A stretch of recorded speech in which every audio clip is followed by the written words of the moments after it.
In this video, we embark on a whirlwind journey through the picturesque city of Whitehorse in Canada's breathtaking Yukon territory.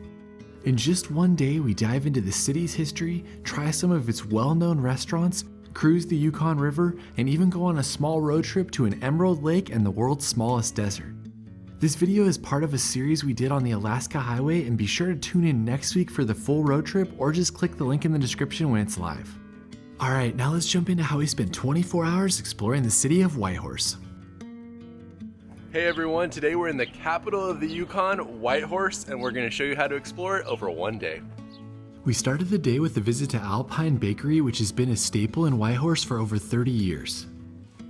This place has a revolving menu and makes everything fresh, and we actually went here again when we drove back through Whitehorse on the way home. So we were surprised when we were in there. They had these things called spruce shortbreads, and you can actually see the little spruce leaves on here early on. And they go and forage for that and put it in here, and he said it tastes like the forest. Now you're getting a little bit of a piney kind of a flavor, but not like, just a subtle pain. It's actually kind of nice. Does it taste like the forest? It tastes like the forest. It's actually kind of nice, something a little different.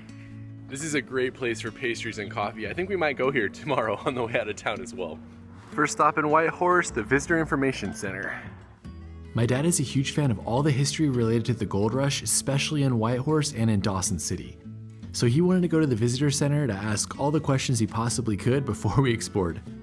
Because of all the research he does, he actually ended up knowing more about the gold rush than they did. Right outside the visitor center and right along Whitehorse is the historic Yukon River. It's pretty incredible to see this, as so much history. This is also a great area to access the Millennium Trail, which actually goes along the river, basically all through the town and even outside of it.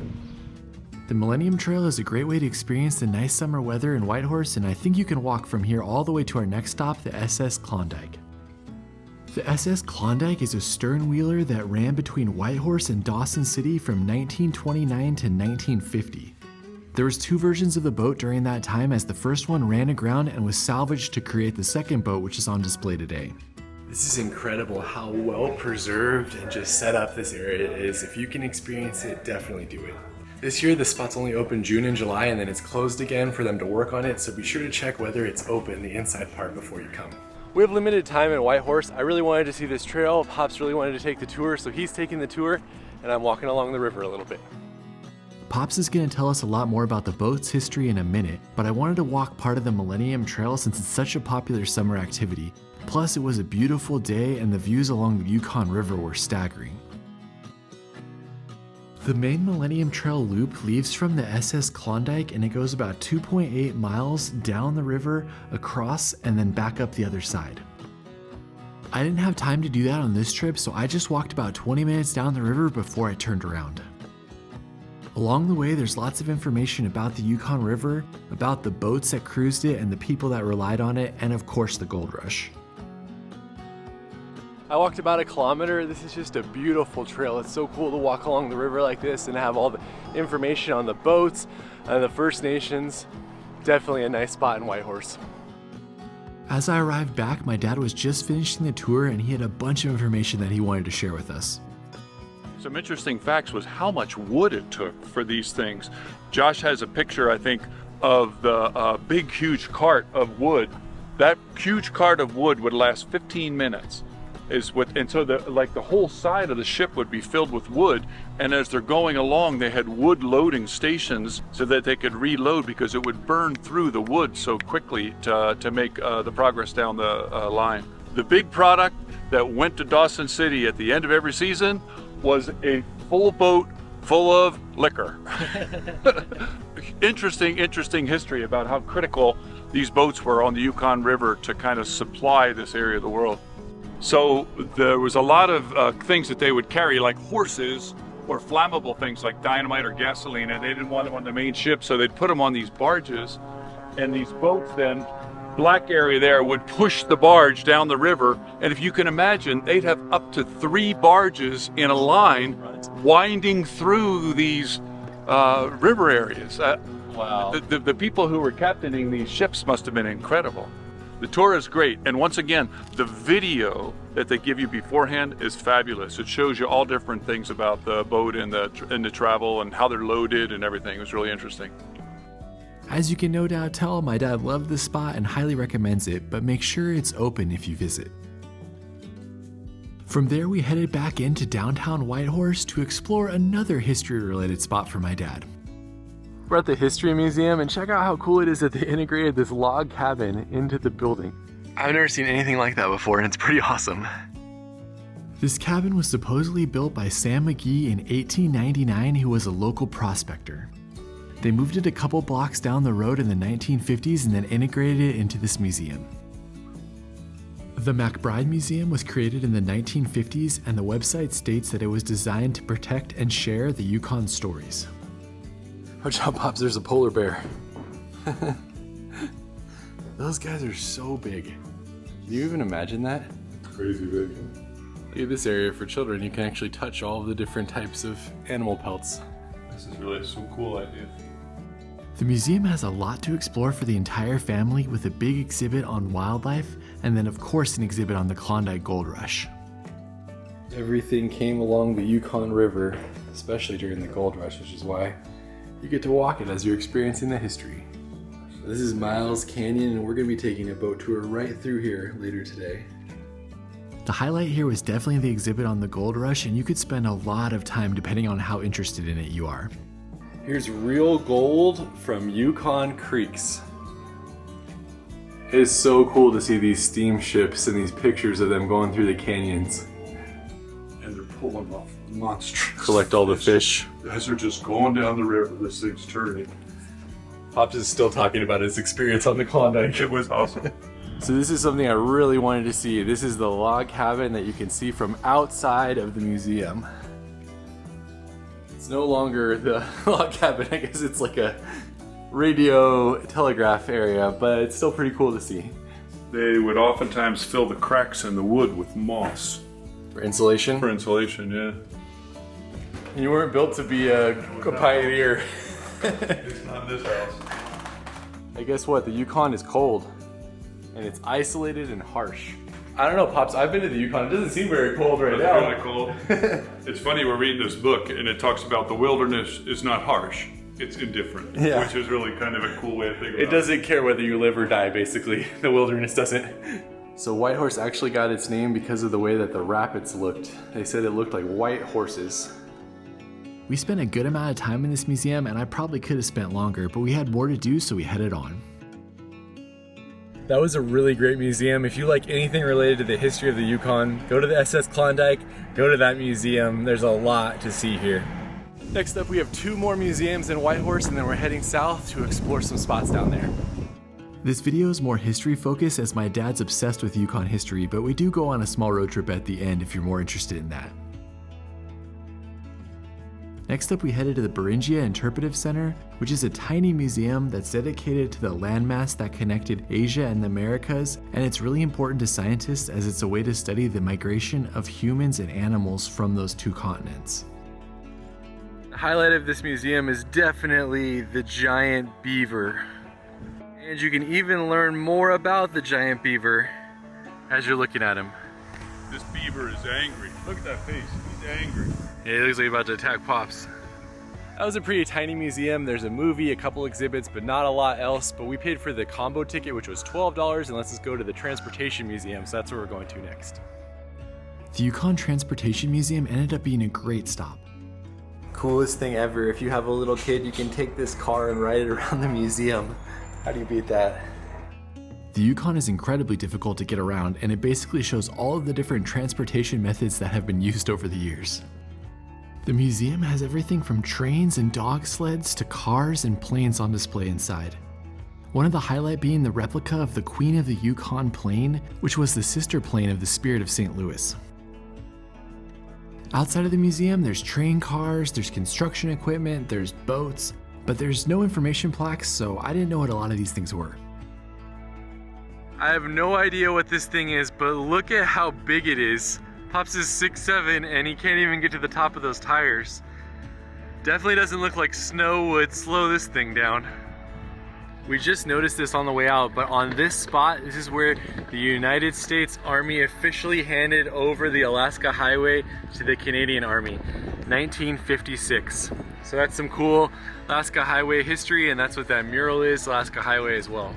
This is a really great museum. It's very interactive for families. Definitely come to this one. Now we're heading south. Since we had driven in the previous day on the Alaska Highway, we wanted to head south a little bit to go to the historic town of Carcross. About 45 minutes south is something you have to see, and that's the beautiful waters of Emerald Lake. That's not something you see every day. Stunning. The shallow lake is known for its beautiful green and blue hues, and even though it wasn't a sunny day, it was still beautiful to see. From there, it was only about 5 minutes south to our next stop. Next up, Pops and I are officially entering the world's smallest desert. I brought my sandals just for this adventure. Scientifically, this area is actually known as sand dunes, and it's supposedly too humid to be a desert. That being said, almost everyone who visits says they got to visit the world's smallest desert, so we said we did as well. The coolest part about it is being able to see the massive snow-covered mountains with the desert sand. When you think of things you're gonna do in life, I never would have thought I was gonna see the debatably world's smallest desert in the Yukon. Pops, did you ever think you were gonna go to the world's smallest desert in the Yukon? Never. In the middle of all these mountains, snow, whatever, there'd be a desert. It's fascinating. Apparently the desert's also used for outdoor recreation, as we saw a few quads out here. All right, we're heading into Carcross for a couple stops, and then we're going back to Whitehorse to end the day. Believe it or not, Carcross is actually a pretty popular tourist town because the railroad from Skagway goes over the White Pass and connects with Carcross. This little town is hopping on a Saturday, but I can see why. It's pretty historic and it's very fun. The town is tiny, but there is a large parking lot right in the middle of the downtown area, and most people will just park there and walk around to see the different stops. The first thing you want to make sure you see is the Matthew Watson General Store, which is the oldest operating store in the Yukon. It's been here since 1898 during the gold rush. I've always wanted to drive the train through the Yukon, so here we go.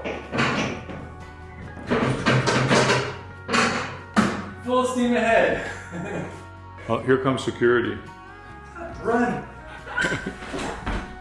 Following that, head over to see the SS Tushai.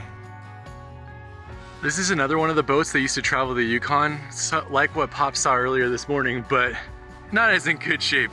No, you can see it's burned. It was in fire, looks like. That's what it would have looked like. The remains were almost completely destroyed by a fire in the 1990s. You can still walk around and see what's left, but there isn't a lot left.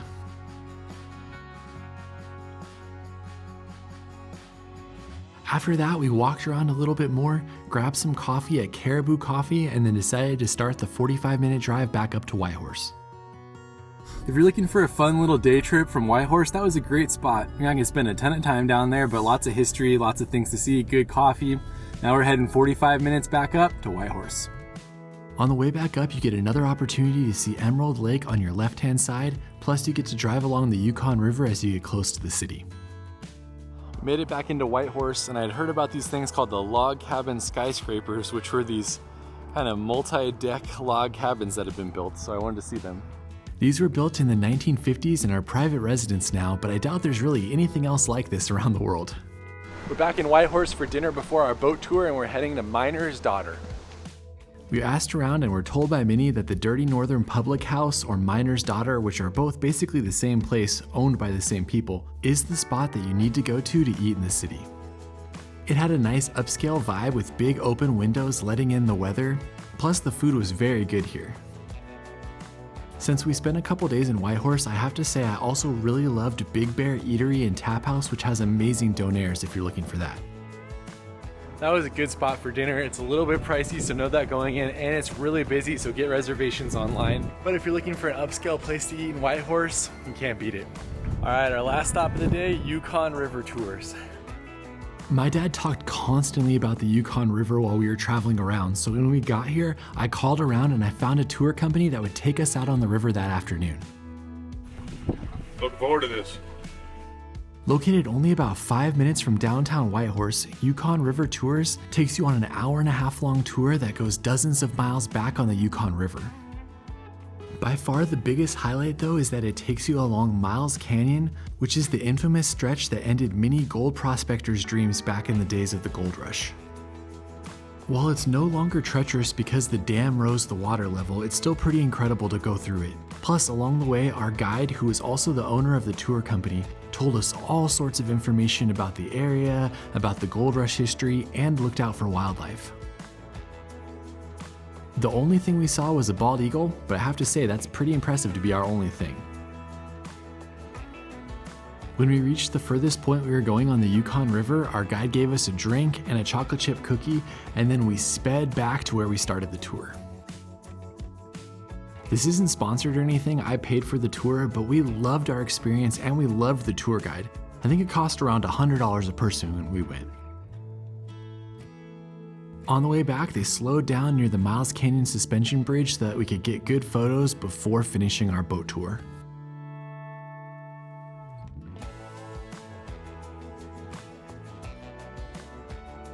But we just finished our tour of Yukon River, which was fabulous. For me, that was a bucket list, something I've always wanted to do, and I'd recommend it. It's a beautiful ride, it's historic, the information they give you is really, really helpful. But that's it for our day in Whitehorse. It was a fabulous day, saw lots of great things, and we will see you in the next video when we continue on our trip on the Alaska Highway.